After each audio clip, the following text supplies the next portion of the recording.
ছোট্ট এই ফলের ঝুড়িটার দাম ৩,০০০ টাকা। এত বেশি দাম, মানে ফল ফ্রুটস বলেন আর শাক-সবজি, মাছ, মাংস পাল্লা দিয়ে সবকিছুর দাম বেড়ে গিয়েছে। ৫ লিটারের একটা তেলের বোতলও পেলাম না কালকে গিয়ে। আর এইদিকে সেটা যেহেতু পাই নাই, টুকিটাকি অন্য কিছু আসলে নিয়ে নিয়েছি। কারণ শপিংয়ে গেলে তো কিছু না কিছু কেনাকাটা হয়েই যায়। আসসালামু আলাইকুম সবাইকে। এই যে গতকাল বিকেলবেলা হাঁটতে, হাঁটতে চলে গিয়েছিলাম আমরা হচ্ছে সুপার শপ উৎসবে।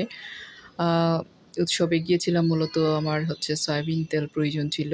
এই যে এখানে দেখেন অনেক, অনেক খাবার আসছে কিন্তু। পহেলা বৈশাখ উপলক্ষে আ উম অনেক মানে খুবই মজার, মজার খাবার, ঘরোয়া খাবারগুলো আরকি। যাই হোক এগুলোও একটু দেখলাম আর সাথে আমার ছোট মেয়ে ফারিস্তা গিয়েছিল। তার জন্য কিছু কেনাকাটা করবে। সেও দেখছে তার প্রয়োজনীয় জিনিসগুলা পাওয়া যায় কিনা।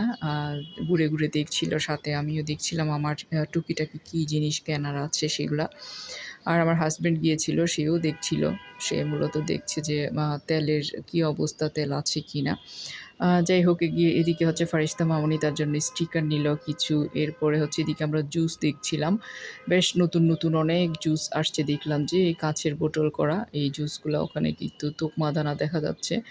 আ বোঝা যাচ্ছে যে এগুলো তোকমা দানা দিয়ে আরও বেশ কিছু দিয়ে হয়তো করা হয়েছে আরকি। বেশ লোভনীয় লাগছিল। আর যেহেতু কাঁচের বোতল করা, এগুলো আমার মনে হচ্ছে যে ভালোই হবে। এগুলো বাইরে থেকে ইনপুট করা হয়েছে। তারপর চলে এসেছি, আমি তো সবসময় যেখানেই যাই কোকারিসের জিনিসের দিকে আমার নজর থাকে। এই যে এই কড়াইটা মেবি আ অনেক দাম ছিল। ৩-৪ হাজার এরকম ছিল হয়তো। এগুলা তো একটু এখন যেহেতু বেশ ভাইরাল আর ভালোই মনে হয় এগুলা। এগুলা ভালোই চলতেছে। দামটা একটু বেশি। যাই হোক এদিকে আমার হাসব্যান্ড হচ্ছে বাস্কেট নিয়ে হাঁটছিল আরকি। আর ওই যে সয়াবিন তেল দেখতে চলে আসলো। সাথে আমিও আসলাম। আসলে মূলত কথা হচ্ছে যে সয়াবিন তেল এখানে পাই নাই। ৫ লিটারের সয়াবিন তেল নেই। ২ লিটার, ১ লিটার, ৩ লিটার এগুলো আছে। হঠাৎ করে ৫ লিটারের সয়াবিন তেল হয়তো শেষ হয়ে গিয়েছে এখানে, যেহেতু অনেক কেনাকাটা থাকে। যাই হোক, যেহেতু ৫ লিটার নিতে, নিতে আমি অভ্যস্ত। আসলে আমার এর চেয়ে ছোটগুলা হলে আমার মনে হয় যে কেন জানি ২ দিন পর শেষ হয়ে যায় এরকম আরকি। তারপরে এখানে দেখেন পুঁটি মাছ-টাছ সব আছে। এখানে কাঁকড়াও আছে। কাঁকড়া দেখতে ভীষণ সুন্দর লাগে। তবে আমি আসলে কাঁকড়া কখনো খাই না। আমাকে অনেক গিফট করেছিল। আমি সেগুলোও খাইনি। একজন ভাবি আমাকে অনেকগুলো কাঁকড়া একবার গিফটও করেছিল। আমি অন্যজনকে দিয়ে দিয়েছি। যাই হোক, কাঁকড়া আমার আসলে রুচিতে আসে না।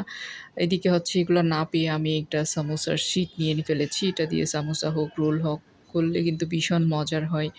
তারপর এদিকে দেখলাম যে একটা ফলের ঝুড়ি নিয়ে টানাটানি করতেছে সবাই। জিজ্ঞেস করলাম এটার দাম কত? ছোট্ট একটা ফলের ঝুড়ি। এখানে দেখেন সবকিছু একটা, একটা করে দিয়েছে আরকি। এখানে ৳৩,০০০ এসেছে এই ফলের ঝুড়িটাতে।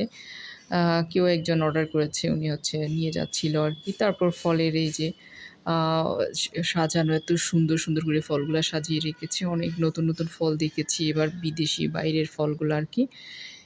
দেখে ভালোই লেগেছিল, লোভনীয় সব ফলগুলা। তাছাড়া নতুন কিছু আইটেম দেখেছি। আমার কাছে বেশ ভালোই লেগেছে। আর ফল যেহেতু সুন্দর করে সাজানো থাকে আসলে দেখতেও ভালো লাগে। এই যে এই ফলগুলা বেশ দাম। আ মানে লিচুর মতো বলতেছে ওরা খেতে। তারপরে এটা তো কাঁঠাল, আ আ মালয়েশিয়ান মেবি এই কাঁঠালটা। এটা তো মোটামুটি সবাই এখন পরিচিত।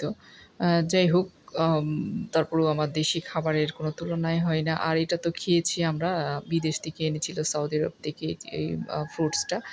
এটা যেহেতু খেয়েছি সাম্মাম, এটার মোটামুটি জানা আছে। যাই হোক, এদিকে ফারিস্তা মা দেখে শুনে তার গিফটগুলা নিচ্ছে। আর ছোট্ট এই যে একটা ডায়েরির মতো, এটার দাম ৳৪৫০ ছোট্ট তার কাছে আছে। তারপরেও বাচ্চা মানুষ তো আসলে কি নিবে সেটা তো বুঝতেও পারছে না। আ যাই হোক, সে দেখে শুনে তার জিনিসটাও নিয়ে নিয়েছে। আরও দেখছিল। ওখানে সে যে জিনিসটা খুঁজছিল সেটা আসলে পাচ্ছে না। তারপর জাস্ট স্টিকারটা নিল। আর এদিকে পুতুল, অনেক, অনেক ডল আছে এখানে। বললাম যে, "তুমি ডল দেখো, ডল যদি পছন্দ হয় নাও।" কিছুদিন আগেও একটা ডল নিয়ে গিয়েছে। তাছাড়া এই ডলগুলো আসলে ওর কাছে অনেক আছে কিংবা আগে অনেক নিয়েছে। যার জন্য এখানে নতুন যেহেতু ডল দেখে নাই, নেওয়া হয় নাই।